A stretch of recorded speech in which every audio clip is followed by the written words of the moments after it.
بسم اللہ الرحمن الرحیم۔ السلام علیکم ورحمۃ اللہ وبرکاتہ۔ محترم سامعین کرام، آج کا جو وظیفہ میں آپ لوگوں کو بتانے لگا ہوں یہ رمضان المبارک ایک خاص وظیفہ ہے۔ اس وظیفہ کو کرنے کے بعد انشاءاللہ عز و جل آپ کے تمام رکے ہوئے کام جو جائز ہوں گے ان میں آسانی ہوگی، تمام بندش رکاوٹوں میں انشاءاللہ عز و جل کمی ہوگی، بندشیں دور ہو جائیں گی، حاجتیں پوری ہوں گی، مشکلیں آسان ہوں گی، تکلیفیں دور ہوں گی، جادو بیماری کا انشاءاللہ عز و جل جڑ سے خاتمہ ہو جائے گا۔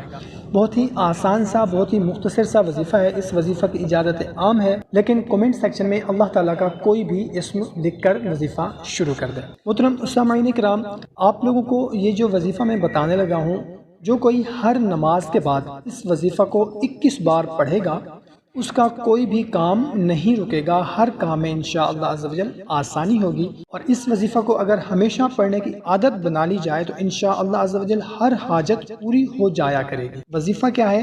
حسبنا اللہ و نعم الوکیل، نعم المولا و نعم النصیر۔ اور اگر کوئی اس وظیفہ کو پانی پر 101 مرتبہ اول و آخر 3 بار درود شریف کے ساتھ پڑھ کر دم کرے 21 دن یا 40 دن، انشاءاللہ عز و جل کسی بھی قسم کا جادو ہوگا، بیماری ہوگی، اس کا جڑ سے خاتمہ ہو جائے گا، شفا ملے گی۔ اور اگر کوئی اس وظیفہ کو کسی خاص مقصد کے لیے، خاص حاجت کے لیے کرنا چاہے، اس کو چاہیے کہ روزانہ کسی بھی مخصوص وقت میں اول و آخر 7 مرتبہ درود شریف پڑھے اور درمیان میں 313 مرتبہ حسبنا اللہ و نعم الوکیل، نعم المولا و نعم النصیر، اس کو پڑھے کسی مخصوص وقت میں 313 مرتبہ۔